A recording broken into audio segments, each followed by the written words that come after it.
j'espère que tu as passé une bonne semaine. Je suis très heureuse de te retrouver pour une petite vidéo où aujourd'hui je vais te parler de ma grande passion. Alors non, ma grande passion c'est pas le couple royal, c'est pas la principauté ni l'Angleterre.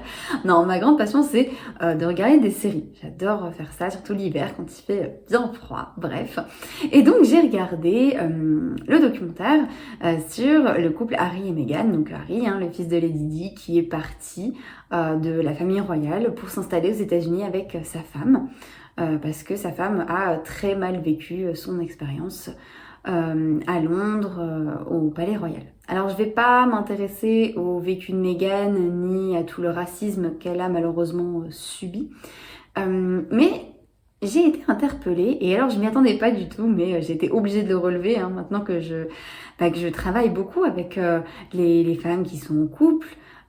Et moi-même, je m'intéressais énormément à tout ce que j'entends, tout ce qui se passe sur le couple, et notamment sur ce qu'on appelle l'hétéronormativité. Et bien, il y a 2-3 petites choses qui m'ont interpellée. Alors, l'hétéronormativité, c'est pas une maladie, c'est pas grave, mais c'est dire qu'on est quand même dans une société qui est très hétéronormée. On prend de plus en plus en compte le fait qu'il y ait des couples très différents, que ce soit des couples gays, des couples lesbiens, des couples des couples en polyamour, du polyamour tout simplement. Voilà, bref, qu'il n'y a pas finalement que ce couple homme-femme qu'on connaît et dont on nous a parlé toute notre vie. Ben non, en fait, il y a plein d'autres possibilités d'être en couple. Et souvent, quand un homme et une femme sont en couple, il y a des petits clichés qui sont là, qui se posent, et on en a tous et toutes eu. Ces clichés, ils sont là, moi je les ai eu aussi. Mais maintenant, je commence à essayer de les repérer, à les mettre un peu, à mettre de la conscience dessus. Et donc là, j'avais envie de te parler de 2 phrases qui m'ont fait un peu tiquer au début de la série documentaire de Harry et Meghan. Alors, promis, pas de spoil, même si de toute façon, on peut pas trop spoiler ce documentaire-là. Mais voilà ce qui s'est passé. La première chose qui m'a marquée, c'est une scène où Harry et Meghan dorment sous une tente, et ils voient un éléphant. Et je sais plus exactement comment Meghan le dit, mais finalement elle dit j'ai demandé à Harry s'il pensait que l'éléphant allait nous attaquer, et Harry m'a dit mais de toute façon ne t'en fais pas, je te protégerai. Et ça m'a rassurée. Et ça m'a fait sourire parce que on pourrait se dire, mais c'est hyper mignon comme phrase, c'est trop chouette, waouh, le mec protecteur.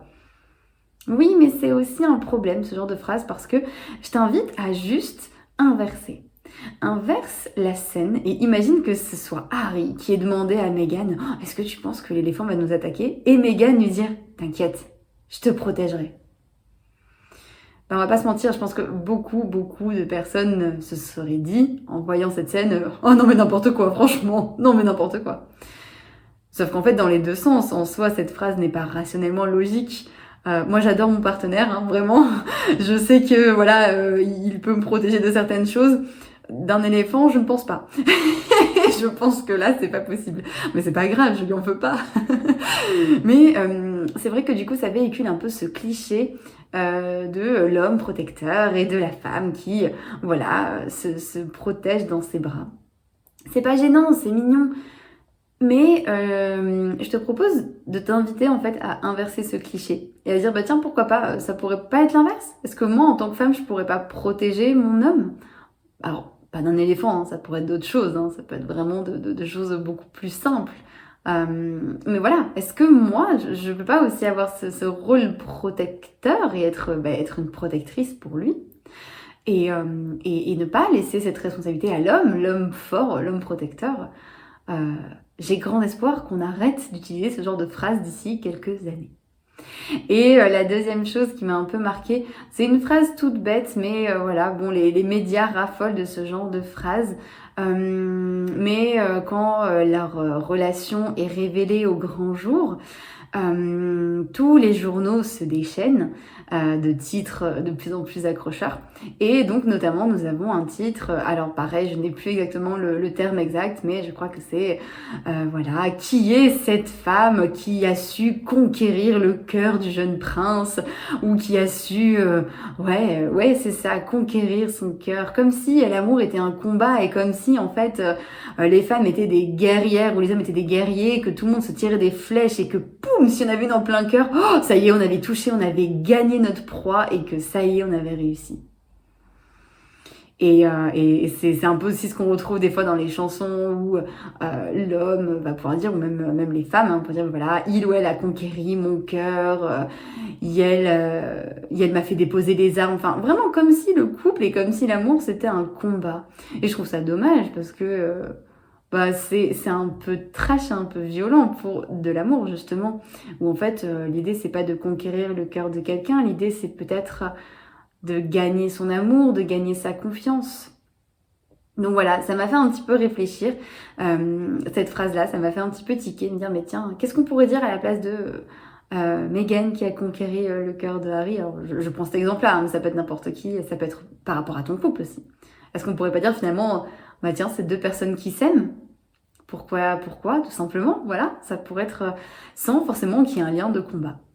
Je te laisse réfléchir, et puis si tu as des propositions, je t'invite à me les poster en commentaire, n'hésite pas. Si tu as repéré d'autres choses, d'autres clichés peut-être dans cette série ou dans d'autres séries aussi, hein, n'hésite pas à les déposer ici en commentaire, sans spoil, hein, si tu peux, c'est quand même plus sympa. L'idée, voilà, c'est juste si toi aussi tu as vu des choses qui t'ont un peu interpellé, des remarques ou des clichés que tu n'as plus du tout envie de subir en tant que femme ou en tant qu'homme aussi, clairement. N'hésite surtout pas à les partager. Je pense que ça peut ouvrir beaucoup de discussions et ça peut être assez sympa, hein. L'idée c'est pas du tout de critiquer ni de dire c'est bien, c'est mal. L'idée c'est juste de repérer en fait ce qui se passe et dire ah bah tiens, on pourrait peut-être faire différemment. Et je te remercie beaucoup d'avoir regardé cette vidéo et je te retrouve très bientôt pour d'autres vidéos ou d'autres podcasts. Salut, à bientôt!